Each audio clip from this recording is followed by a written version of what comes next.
నమస్కారం ETV news కు స్వాగతం. ముందుగా ముఖ్యాంశాలు. పొరుగు దేశాలకు బహుమతిగా మే 5నే సార్క్ ఉపగ్రహ ప్రయోగం. దక్షిణాసియా అభివృద్ధికి ఊతమిస్తుందని మన్ కీ బాత్ లో ప్రధాని వెల్లడి.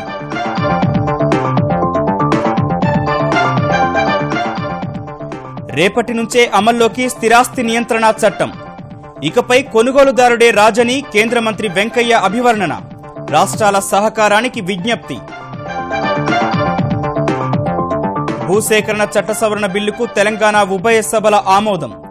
కాంగ్రెస్ నిరసనల మధ్య ఆమోదముద్ర. కేంద్రం సూచనల మేరకు మార్పులు.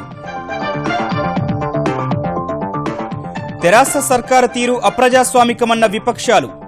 రైతు గోస పట్టడం లేదని విమర్శ. ప్రాజెక్టులు అడ్డుకునే కుట్ర చేస్తున్నారని మంత్రుల ధ్వజం. గుంటూరు మిర్చి యార్డులో రద్దీ నియంత్రణకు చర్యలు. రేపు ఎల్లుండి కొనుగోళ్లు నిలుపుదల. రైతులు పండించిన పంటంతా కొంటామని భరోసా. 4,000 కోట్లతో నెల్లూరు జిల్లాలో 4 పరిశ్రమల స్థాపన. త్వరలో ప్రారంభిస్తామన్న మంత్రి అమర్నాథ్ రెడ్డి. ఆటోమొబైల్ హబ్గా మారుస్తామని వెల్లడి. ఐపీఎల్లో 67 పరుగులకే కుప్పకూడిన ఢిల్లీ డేర్ డెవిల్స్. 10 వికెట్ల తేడాతో పంజాబ్ ఘన విజయం. ప్లే ఆఫ్ ఆశలు సజీవంగా ఉంచుకున్న కింగ్స్.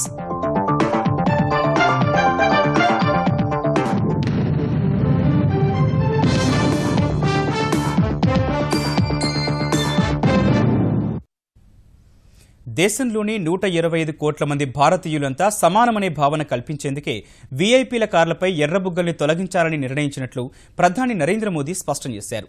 మనసులో మాట ద్వారా దేశ ప్రజలను ఉద్దేశించి మాట్లాడిన మోదీ నగదు ప్రోత్సాహకాలను అందిస్తోన్న భీమ్ యాప్ ప్రయోజనాలు అందిపుచ్చుకోవాలని యువతకు సూచించారు. మే 5న నిర్వహించే దక్షిణాసియా ఉపగ్రహ ప్రయోగం ద్వారా అందరితో కలిసి అందరి అభివృద్ధి అనే నినాదాన్ని ప్రపంచ దేశాలకు విస్తరించనున్నామని మోదీ తెలిపారు. పొరుగు దేశాలను కూడా అభివృద్ధి బాటలో నడిపించేందుకు ప్రధాని మోదీ అనుసరిస్తోన్న అంతరిక్ష దౌత్యం భారత్ను నూతన కక్ష్యలకు చేర్చనుంది. అందరితో కలిసి అందరి అభివృద్ధి అనే నినాదంతో మే 5న దక్షిణాసియా ఉపగ్రహాన్ని ప్రయోగించనున్నట్లు ప్రధాని మోదీ మన్ కీ బాత్ ద్వారా ప్రకటించారు. 450 కోట్ల రూపాయల విలువైన ఈ దక్షిణాసియా ఉపగ్రహాన్ని పాక్ మినహా పొరుగు దేశాలకిస్తోన్న బహుమతిగా ప్రధాని మోదీ పేర్కొన్నారు. భారత్ బహుమతి తమకు వద్దంటూ పాక్ ఈ ఉపగ్రహ సేవలను తిరస్కరించడంతో మిగిలిన సార్క్ దేశాలకు ఈ ఉపగ్రహ సేవలను అందించనున్నారు. और जब हम सबका साथ सबका विकास कहते हैं तो सिर्फ भारत के अंदर ही नहीं वैश्विक परिवेश में भी है और खास करके हमारे अड़ोस पड़ोस देशों के लिए भी है. हमारे अड़ोस पड़ोस के देशों का साथ भी हो, हमारे अड़ोस पड़ोस के देशों का विकास भी हो. अनेक प्रकल्प चलते हैं. 5 मई को भारत दक्षिण एशिया सैटेलाइट लॉन्च करेगा. इस सैटेलाइट की क्षमता तथा इससे जुड़ी सुविधाएं दक्षिण एशिया के आर्थिक तथा डेवलपमेंटल प्राथमिकताओं को पूरा करने में काफी मदद करेगी. पूरे दक्षिण एशिया के साथ सहयोग बढ़ाने के लिए भारत का एक महत्वपूर्ण कदम है. अनमोल नजराना है, ऐसा आपको मिलेगा. ముఖ్యమైన వ్యక్తులమంటూ వీఐపీల మనసుల్లో గూడు కట్టుకున్న భావన తొలగించేందుకే వారి వాహనాలపై బుగ్గ కార్ల తొలగింపు నిర్ణయం తీసుకున్నట్లు ప్రధాని స్పష్టం చేశారు. आमतौर पर हमारे देश में वीआईपी कल्चर के प्रति एक नफरत का माहौल है, लेकिन ये इतना गहरा है कि मुझे अभी अभी अनुभव हुआ जब सरकार ने तय कर दिया कि अब हिंदुस्तान में कितना ही बड़ा व्यक्ति क्यों न हो वो अपनी गाड़ी पर लाल बत्ती लगा करके नहीं घूमेगा. अभी तो लाल बत्ती गई है. न्यू इंडिया का हमारा कंसेप्ट यही है कि देश में वीआईपी की जगह पर ईपीआई का महत्व बढ़े. मेरा भाव स्पष्ट है. Every person is important. 125 crore देशवासियों का महत्व हम स्वीकार करें. డిజిటల్ నగదు కార్యకలాపాల కోసం ప్రవేశపెట్టిన భీమ్ యాప్ వినియోగం ద్వారా లభించే ప్రయోజనాలను యువత అందిపుచ్చుకోవాలని ప్రధాని సూచించారు. వేసవి సెలవుల్లో ఇష్టమైన రంగాలపై దృష్టి సారించాలని, పేద పిల్లలతోనూ ఆడిపాడాలని సూచించారు. స్థిరాస్తి రంగంలో ఇకపై కొనుగోలుదారుడే రాజు కానున్నాడు. సంవత్సరాల నిరీక్షణకు తెరదించుతూ కేంద్రంలోని ఎన్డీఏ సర్కారు తెచ్చిన స్థిరాస్తి రంగ నియంత్రణ అభివృద్ధి చట్టం సోమవారం నుంచి అమల్లోకి రానుంది. స్థిరాస్తి కొనుగోలుదారులు, నిర్మాణదారుల ప్రయోజనాలను పరిరక్షించేలా రూపొందించిన చట్టం గృహ నిర్మాణ రంగానికి కొత్త ఊపునిస్తుందని ప్రభుత్వం అంచనా వేస్తోంది. అయితే కొత్త చట్టం నిబంధనని ఇప్పటి వరకు ఆంధ్రప్రదేశ్ సహా 13 రాష్ట్రాలు మాత్రమే ప్రకటించగా మిగిలిన రాష్ట్రాలు అదే బాటలో పయనించేలా కేంద్రం ఒత్తిడి పెంచుతోంది. 2022 నాటికి దేశంలోని ప్రతి ఒక్కరికి సొంతింటి కల నెరవేర్చాలన్న సంకల్పానికి అనుగుణంగా వరుస చర్యలు చేపడుతోన్న కేంద్ర ప్రభుత్వం మరో కీలక అడుగు వేయనుంది. స్థిరాస్తి రంగ నియంత్రణ, అభివృద్ధి చట్టం 2016ను మే 1 నుంచి అమల్లోకి తీసుకురావడం ద్వారా ఆ రంగంలో పారదర్శకత, జవాబుదారీతనం, సమర్థత విషయంలో కొత్త శకానికి నాంది పలకనుంది. స్థిరాస్తి రంగ నియంత్రణ కోసం ప్రత్యేక చట్టం తేవాలని 2008లోనే తొలుత భావించినా ఏళ్ల తరబడి అది సాధ్యపడలేదు. ఈ అంశాన్ని తీవ్రంగా పరిగణించిన ఎన్డీఏ ప్రభుత్వం భాగస్వామ్య పక్షాలన్నింటితో చర్చలు జరిపి తుది బిల్లును ఖరారు చేసింది. అన్ని అవరోధాల్ని అధిగమించి గతేడాది మార్చిలో స్థిరాస్తి బిల్లు పార్లమెంటు ఉభయ సభల ఆమోదం పొందింది. 92 సెక్షన్లున్న కొత్త చట్టాన్ని మే 1 నుంచి అమలు చేయాలని కేంద్రం నిర్ణయించింది. ఈ స్థిరాస్తి నియంత్రణ చట్టం చరిత్రాత్మకమైనది. ఎందుకంటే అమాయకులంటే కొనుగోలు చేసే ప్రజలను రక్షించడం కోసం ఈ చట్టంలో అన్ని మార్పులు తీసుకురావడం జరిగింది. ఎవరన్నా డెవలపర్ తిరిగి డబ్బులు ఇచ్చేయాల్సి ఉంటే దాన్ని 45 రోజుల లోపల ఇవ్వాలి అనే నియమ నిబంధన కూడా పెట్టడం జరిగింది. కొనుగోలుదారుడే రాజు అనే ఒక సిద్ధాంతాన్ని ఆధారంగా అన్ని రకాలైన ప్రయోజనాలు ప్రజలు వాళ్ళు పెట్టిన డబ్బులకు వాళ్ళకు రక్షణ వచ్చే విధంగా ఈ చట్టాన్ని తీసుకురావడం జరుగుతోంది. స్థిరాస్తి కొనుగోలుదారుల ప్రయోజనాల్ని పరిరక్షిస్తూ నిఖార్సైన అమ్మకందారులను ప్రోత్సహించేలా కొత్త చట్టంలో కేంద్రం కీలక నిబంధనలు పొందుపరిచింది. కొనుగోలుదారుల నుంచి సేకరించిన సొమ్ములో కనీసం 70% సొమ్మును నిర్మాణదారులు ప్రత్యేక బ్యాంకు ఖాతాలో జమ చేయడాన్ని తప్పనిసరి చేసింది. స్థిరాస్తి ప్రాజెక్టుకు ఖర్చు చేయాల్సిన నిధులు పక్కదారి పట్టకుండా చూడాలన్న ఆలోచనతో ఈ నిబంధన పొందుపరిచింది. కనీసం 8 అపార్ట్మెంట్లు లేదా 5000 చదరపు మీటర్ల విస్తీర్ణంలో చేపట్టే ప్రాజెక్టులు సహా వాణిజ్య ప్రాజెక్టుల్ని కొత్త చట్టం పరిధిలోకి తెచ్చింది. స్థిరాస్తి చట్టంలోని నిబంధనల్ని అమ్మకందారులు, కొనుగోలుదారులు విధిగా పాటించాలని పట్టణాభివృద్ధి, గృహ నిర్మాణ శాఖ మంత్రి వెంకయ్యనాయుడు సూచించారు. కొత్త ప్రాజెక్టులు లేదా నిర్మాణం పూర్తయినట్లు ఇంకా ధృవీకరణ పత్రం పొందని ప్రాజెక్టుల వివరాల్ని అమ్మకందారులు 3 నెలల్లోగా సంబంధిత అధికారుల వద్ద నమోదు చేయాలని స్పష్టం చేశారు. నువ్వు చెప్పింది నువ్వు చేయాలా, సమయం ప్రకారం డబ్బు కట్టాలా, ఆయన చెప్పింది ఆయన చేయాలా, సమయం ప్రకారం ప్రాజెక్టు పూర్తి చేయాలా, చెప్పిన నాణ్యతలు పాటించాలా, ఇచ్చిన హామీలను తూచా తప్పకుండా పాటించాలా. అందువల్ల ఇద్దరికి కూడా ఇది ఉపయోగకరంగా ఉంటుంది. ఇప్పటికే ఆదాయ పన్ను శాఖ మినహాయింపులు ఆర్థిక మంత్రి బడ్జెట్లో ఇచ్చారు. 6 లక్షల రూపాయల వరకు పేదవాళ్ళ ఇళ్లకు 6.5% వడ్డీ రాయితీ, మధ్యమ వర్గానికి చెందిన వాళ్లు 12 లక్షల రూపాయల లోపల విలువగలిగిన ఆస్తిని 9 లక్షల రూపాయల వరకు రుణం తీసుకుంటే దానికి 4% వడ్డీ మినహాయింపు ఇచ్చే చరిత్రాత్మక నిర్ణయాన్ని డిసెంబర్ 31న ప్రధానమంత్రి గారు ప్రకటించారు. అలాగే 18 లక్షల ఆస్తిని 12 లక్షల వరకు కానీ రుణ సౌకర్యం తీసుకుంటే వాళ్ళకి 3% వడ్డీ రాయితీ ఇచ్చే విధంగా ప్రధానమంత్రి గారు ప్రకటించడం జరిగింది. ఇవి రెండు కూడా గృహ నిర్మాణ రంగంలో కొత్త ఊపుని, కొత్త ఉత్సాహాన్ని, కొత్త విశ్వాసాన్ని తీసుకొస్తాయని చెప్పి నేను భావిస్తున్నాను. కొత్త చట్టంతో విప్లవాత్మక మార్పులు వస్తాయని స్థిరాస్తి రంగ సమాఖ్యలైన క్రెడాయ్, నార్డ్కో అభిప్రాయపడ్డాయి. కేంద్ర ప్రభుత్వం సూచించిన మేరకు భూసేకరణ బిల్లుకు చేసిన సవరణలను తెలంగాణ ఉభయ సభలు ఆమోదించాయి. విపక్షాల నినాదాల మధ్య చర్చ లేకుండానే 11 అధికారిక సవరణలకు ఆమోదముద్ర పడింది. అనంతరం శాసనసభ, శాసన మండలి నిరవధికంగా వాయిదా పడ్డాయి. భూసేకరణ చట్ట సవరణ బిల్లును తెలంగాణ శాసనసభ, మండలి ఆమోదించాయి. తెలంగాణ ఉప ముఖ్యమంత్రి మహమూద్ అలీ శాసనసభలో సవరణ బిల్లు పెడుతుండగానే మద్దతు ధరలేక అల్లాడుతున్న మిర్చి రైతుల సమస్యపై చర్చించాలంటూ కాంగ్రెసు సభ్యులు నినాదాలు చేశారు. బిల్లుపైనే మాట్లాడాలని సభాపతి మధుసూదనాచారి పదే విజ్ఞప్తి చేసినా కాంగ్రెసు సభ్యులు నినాదాలు కొనసాగించారు. ఎంఐఎం సభ్యుడు పాషా ఖాద్రి మాట్లాడుతున్నప్పుడు కాంగ్రెస్ నినాదాలు కొనసాగించడంపై తెలంగాణ శాసనసభ వ్యవహారాల మంత్రి హరీష్ రావు ఆగ్రహం వ్యక్తం చేశారు. బీఏసీలో జరిగిన నిర్ణయం మనందరికీ తెలుసు. ప్లీజ్ బిల్లు పైన మీ పార్టీ తరఫున మాట్లాడండి. ముఖ్యమంత్రి గారు పంపినటువంటి సూచనలను బిల్లు మీద వాళ్ళు చర్చలో పాల్గొనాలని ఉద్దేశం ఆమోదించాలి. బిల్లు పాస్ చేయాలి.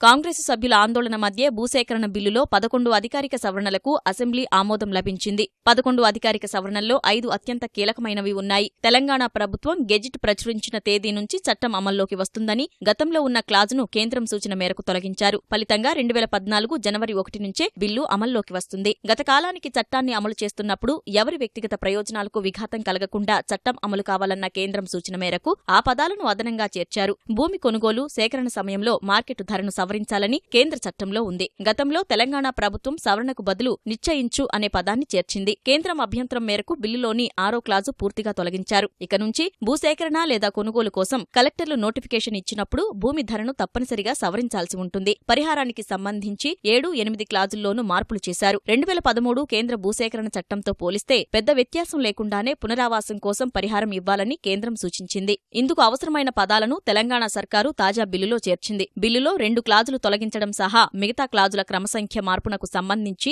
మిగతా సవరణలు చేయగా సభ ఆమోదం తెలిపింది. Those who are against, please say no. As I have it. The motion is carried and the bill is amended. Is passed. Telangana శాసన మండలిలో కాంగ్రెస్ సభ్యుడు షబ్బీర్ అలీ సవరణలపై కాకుండా మిర్చి రైతు సమస్యలపై మాట్లాడడం మొదలుపెట్టగా హరీష్ రావు అభ్యంతరం వ్యక్తం చేశారు. సవరణ బిల్లు ఆమోదించాల్సిందిగా కోరారు. కాంగ్రెస్ సభ్యుల నినాదాల మధ్య కేవలం 6 నిమిషాల్లోనే శాసన మండలిలో భూసేకరణ చట్ట సవరణ బిల్లు ఆమోదం పొందింది. బిల్లు ఆమోదించిన అనంతరం ఉభయ సభలు నిరవధికంగా వాయిదా పడ్డాయి. శాసనసభ జరిగిన తీరు అప్రజాస్వామికమని కాంగ్రెస్ తెలంగాణ శాసనసభాపక్షం ఆరోపించింది. బిల్లుపై సుదీర్ఘ చర్చ, రాష్ట్రంలో రైతు సమస్యలపై చర్చకు డిమాండ్ చేసినా అధికార పక్షం పెడచెవిన పెట్టిందని తెలంగాణ ప్రతిపక్ష నేత జానారెడ్డి విమర్శించారు. మద్దతు ధర లేక మిర్చి రైతులు ఆందోళనగా ఉన్న సమయంలో సమావేశమైన సభ ఆ అంశంపై చర్చ జరపకపోవడం శోచనీయమన్నారు. ఈ సమావేశంలో రైతుల యొక్క గిట్టుబాటు ధరలు, రైతాంగానికి కలిగించాల్సిన ఊరటను గురించి ఈ ప్రభుత్వం చర్చించాల్సినటువంటి అత్యవసరం ఉంది అని చెప్పి మేము డిమాండ్ చేసినాం. రైతుల బాధల్ని, ఈటి బాధల్ని ఒక 5 నిమిషాలు మాట్లాడించడానికి అవకాశం ఇద్దామని లేనటువంటి తీరు చాలా శోచనీయం, బాధాకరం. అంతేకాదు అవసరమైతే సస్పెండ్ చేయాలను, లేకపోతే ఈ విషయాన్ని మాట్లాడనీయకూడదని జరిగినటువంటి తీరు అప్రజాస్వామికం. భూసేకరణ చట్టం సవరణ బిల్లుపై చర్చకు గత అసెంబ్లీ సమావేశాల్లో సస్పెండ్ అయిన భారతీయ జనతా పార్టీ సభ్యులను అనుమతించకపోవడంపై ఆ పార్టీ శాసనసభ్యులు గవర్నర్కు ఫిర్యాదు చేశారు. కేసీఆర్ సర్కారు సభలో ప్రతిపక్షాల హక్కును కాలరాస్తోందని ఆరోపించిన తెలంగాణ భాజపా అధ్యక్షుడు లక్ష్మణ్ ఇటువంటి చర్యలు ప్రజాస్వామ్యంలో మంచివి కావన్నారు. అంతకుముందు గన్ పార్క్ అమరవీరుల స్తూపం వద్ద నల్ల రిబ్బన్లతో భాజపా శాసనసభ్యులు తమ నిరసన తెలిపారు. ఇవాళ రాజ్యాంగ అధినేతగా రాష్ట్రంలో గవర్నర్ గారిని శాసనసభ్యులు పార్టీ నుంచి వెళ్లి వారికి విజ్ఞప్తి చేశాం. ఇప్పటికైనా ప్రజాస్వామ్యాన్ని కాపాడండి, ఈ ప్రజల యొక్క హక్కులను కాపాడండి. శాసనసభ్యులు ప్రజల యొక్క హక్కులకే ఇవాళ మరి దిక్కు లేకపోతే సామాన్య పరిస్థితి ఏందని చెప్పి వారికి వివరించడం జరిగింది. వారు దాన్ని స్పందించారు. తప్పకుండా భవిష్యత్తులో దాని మీద ఆలోచన చేస్తామని చెప్పి చెప్పడం జరిగింది. కాంగ్రెస్ ఆరోపణలను తెలంగాణ నీటిపారుదల శాఖ మంత్రి హరీష్ రావు కొట్టిపారేశారు. కోర్టులో కేసులు వేసి సాగునీటి ప్రాజెక్టులు అడ్డుకుంటున్న కాంగ్రెస్ సభలో బిల్లును అడ్డుకోవాలనే ఉద్దేశంతో బీఏసీలో నిర్ణయాలకు విరుద్ధంగా మద్దతు ధర అంశాన్ని ప్రస్తావించే ప్రయత్నం చేసిందన్నారు. ఇతర రాష్ట్రాలతో పోల్చుకుంటే తెలంగాణలోనే మిర్చి సహా అన్ని పంటలకు మద్దతు ధర అధికంగా ఉందన్న హరీష్ అసలు రైతుల గురించి మాట్లాడే అర్హత కాంగ్రెస్ నేతలకు లేదన్నారు.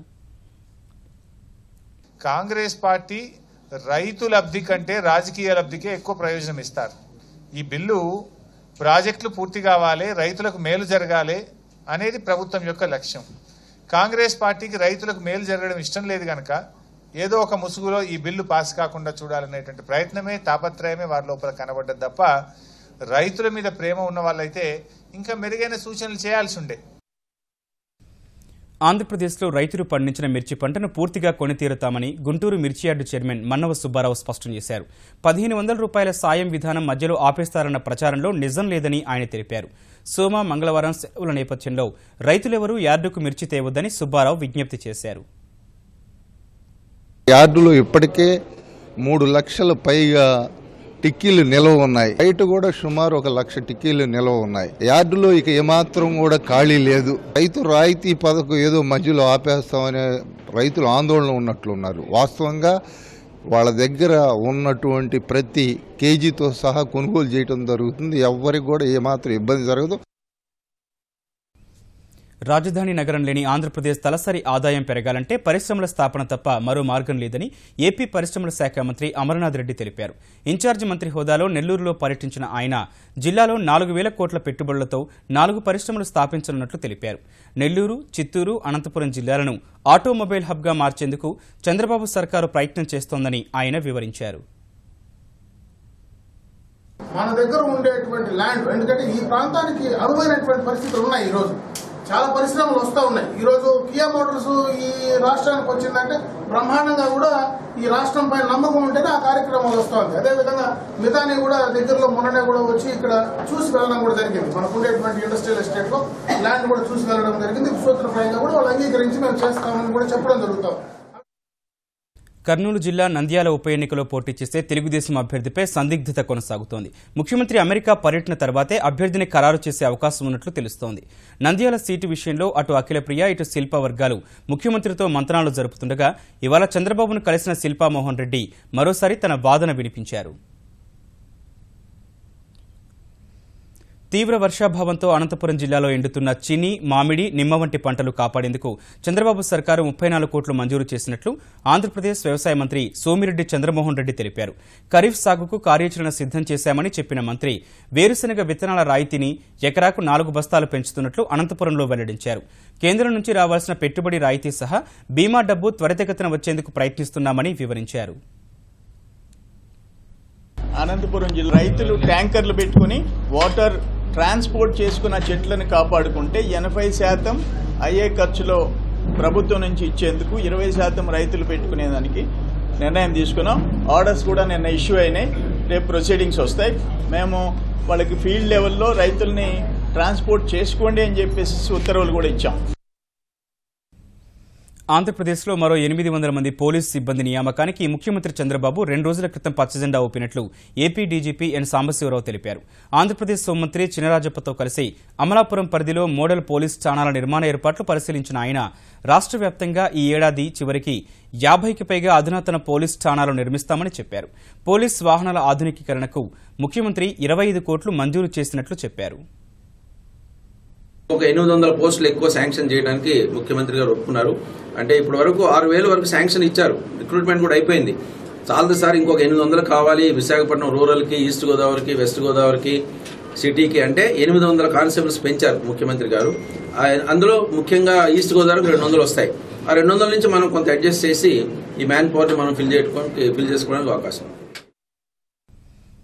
నీటిపారుదల రంగ నిపుణులు విద్యాసాగర్రావు అంత్యక్రియలు తెలంగాణ ప్రభుత్వ అధికారిక లాంఛనాలతో హైదరాబాద్లోని అంబర్పేట శ్మశాన వాటికలో నిర్వహించారు. ఇవాళ హబ్సిగూడలోని విద్యాసాగర్రావు ఇంటి నుంచి రామంతపూర్ మీదుగా అంబర్పేట శ్మశాన వాటిక వరకు అంతిమయాత్ర నిర్వహించారు. తెలంగాణ సాగునీటి శాఖ మంత్రి హరీష్ రావు అంతిమయాత్ర వాహనంలో శ్మశాన వాటిక వరకు వచ్చారు. విద్యాసాగర్రావు కుమారుడు రామరాజు వెంకటరమణ చితికి నిప్పంటించారు. పోలీసులు 3 రౌండ్లు గాల్లోకి కాల్పులు జరిపి గౌరవ వందనం సమర్పించారు. రద్దయిన పెద్ద నోట్ల మార్పిడికి పాల్పడుతున్న 8 మంది సభ్యుల ముఠాను హైదరాబాద్ టాస్క్ ఫోర్స్ పోలీసులు అరెస్టు చేశారు. నిందితులంతా స్థిరాస్తి వ్యాపారస్తులేనని north zone task force DCP Limba Reddy తెలిపారు. వారి నుంచి 4,41,00,000 విలువైన 500, 1000 నోట్లు స్వాధీనం చేసుకున్నట్లు వెల్లడించారు. 100కు 30% కమిషన్తో రద్దయిన నోట్లు మార్చడానికి ముఠా ఒప్పందం చేసుకున్నట్లు వివరించారు. బాహుబలి సినిమా తెలుగు సినిమా కీర్తిని ప్రపంచవ్యాప్తం చేసిందని కేంద్ర సమాచార ప్రసార శాఖ మంత్రి వెంకయ్య నాయుడు అన్నారు. సినిమాలో బాహుబలి ప్రభాస్ అయితే దేశానికి మోదీ బాహుబలి అని హైదరాబాద్లో చమత్కరించారు. దాదాసాహెబ్ ఫాల్కే అవార్డు వచ్చిన సందర్భంగా ఇవాళ కళా తపస్వి కె విశ్వనాథ్ను కలిసి అభినందించినట్టు తెలిపారు. టికెట్టు ధరల నియంత్రణ రాష్ట్ర ప్రభుత్వాల పరిధిలో ఉన్నట్లు వెంకయ్య స్పష్టం చేశారు. నేను నిన్న కాసేపు సినిమా చూసేందుకు అవకాశం లభించింది. దేశవ్యాప్తంగా ఈ సినిమా గురించి చర్చ జరుగుతోంది. ప్రపంచ స్థాయి సినిమాలతో పోటీ పడే సినిమాని మన భారతీయుడు, తెలుగువాడు నిర్మించడం అయితే ఉందో, రూపొందించడం అయితే చాలా గర్వకారణం, మనందరికి కూడా సంతోషకరం. అందుకని నేను శ్రీ రాజమౌళిని అలాగే సినిమా మొత్తం బృందాన్ని అంతా కూడా హృదయపూర్వకంగా అభినందిస్తున్నాను. ఎన్నికల్లో ఓటర్లను ప్రలోభపెట్టడం తదితర కారణాలతో ఛార్జిషీట్లో అభ్యర్థుల పేర్లు నమోదైతే వారిపై 5 ఏళ్లు అనర్హత వేటు వేసేలా ప్రజా ప్రాతినిధ్య చట్టంలో మార్పులు తేవాలని కేంద్రాన్ని ఎన్నికల సంఘం కోరనుంది. ఎన్నికల ప్రచారంలో ధన ప్రవాహం కారణంగా ఇటీవల తమిళనాడులోని ఆర్కే నగర్ ఉప ఎన్నికను నిరవధికంగా వాయిదా వేసిన ఈసీ ప్రలోభాలు పెట్టే వారిపై కఠిన చర్యలు తీసుకోవాలని కేంద్రానికి ప్రతిపాదించనుంది. ఈ మేరకు కేంద్ర న్యాయశాఖకు లేఖ రాయనుంది.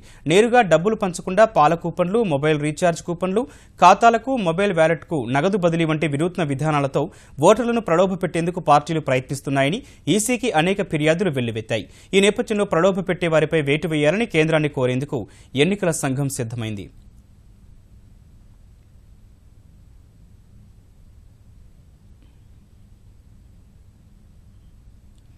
ఇప్పుడే అందిన వార్త. విశాఖ బీచ్ రోడ్లో ప్రైవేట్ పాఠశాల బస్సు బీభత్సం సృష్టించింది. బ్రేక్ ఫెయిల్ అయిన శ్రీప్రకాష్ పాఠశాల బస్సు అదుపు తప్పి జనాలపైకి దూసుకెళ్లగా 1 మృతి చెందారు. 3కి తీవ్ర గాయాలయ్యాయి. క్షతగాతుల పరిస్థితి ఆందోళనకరంగా ఉన్నట్టు సమాచారం. ఈ ఘటనలో 5 ద్విచక్ర వాహనాలు ధ్వంసమయ్యాయి.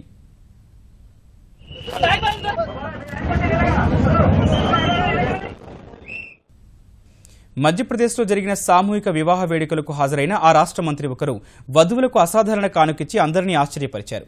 అలా అని ఆభరణాలు వంటి విలువైనవి ఇచ్చారని అనుకుంటే పొరపాటే. ఆయన ఇచ్చింది సాదా సీదా చెక్క బ్యాట్లు. మోగ్రీలుగా పిలిచే ఆ బ్యాట్లను సాధారణంగా దుస్తులు ఉతికేందుకు ఉపయోగిస్తారు. అయితే వాటిని భర్తపై ప్రయోగించాలని ఆయన సలహా ఇచ్చారు. భర్త మద్యానికి బానిసైతే అతన్ని దారికి తెచ్చేందుకు బ్యాట్తో దెబ్బల వర్షం కురిపించాలని సూచించారు. ఈ చిత్రమైన కానుక అందజేతకు అంతకన్నా చిత్రమైన సలహా ఇచ్చేందుకు మధ్యప్రదేశ్ సాగర్ జిల్లా గర్హకోట వేదికైంది. అక్షయ తృతీయ సందర్భంగా దాదాపు 700 జంటల సామూహిక వివాహాలకు హాజరైన పంచాయతీరాజ్ గ్రామీణాభివృద్ధి శాఖ మంత్రి గోపాల్ భార్గవ వధువులకు మోగ్రీలను కానుకగా అందించారు. తాగుబోతుల్ని కొట్టేందుకు ఇస్తున్న కానుక ఇది, పోలీసులు జోక్యం చేసుకోరు అని ఆ చెక్క బ్యాట్లపై రాయించడం మరో విశేషం. ముఖ్యాంశాలు మరోసారి.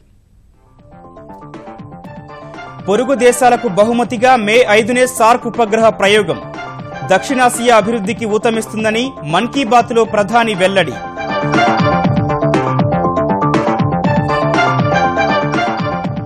రేపటి నుంచే అమల్లోకి స్థిరాస్తి నియంత్రణ చట్టం. ఇకపై కొనుగోలుదారుడే రాజని కేంద్ర మంత్రి వెంకయ్య అభివర్ణన. రాష్ట్రాల సహకారానికి విజ్ఞప్తి. భూసేకరణ చట్ట సవరణ బిల్లుకు తెలంగాణ ఉభయ సభల ఆమోదం. కాంగ్రెస్ నిరసనల మధ్య ఆమోదముద్ర. కేంద్రం సూచనల మేరకు మార్పులు. తెరాస సర్కార తీరు అప్రజాస్వామికమన్న విపక్షాలు. రైతు గోస పట్టడం లేదని విమర్శ. ప్రాజెక్టులు అడ్డుకునే కుట్ర చేస్తున్నారని మంత్రుల ధ్వజం. గుంటూరు మిర్చి యార్డులో రద్దీ నియంత్రణకు చర్యలు. రేపు ఎల్లుండి కొనుగోళ్లు నిలుపుదల. రైతులు పండించిన పంటంతా కొంటామని భరోసా.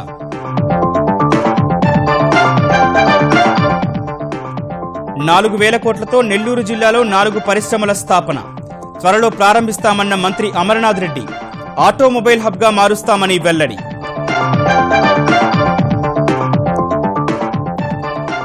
ఐపీఎల్లో 67 పరుగులకే కుప్పకూలిన ఢిల్లీ డేర్ డెవిల్స్. 10 వికెట్ల తేడాతో పంజాబ్ ఘన విజయం. ప్లే ఆఫ్ ఆశలు సజీవంగా ఉంచుకున్న కింగ్స్.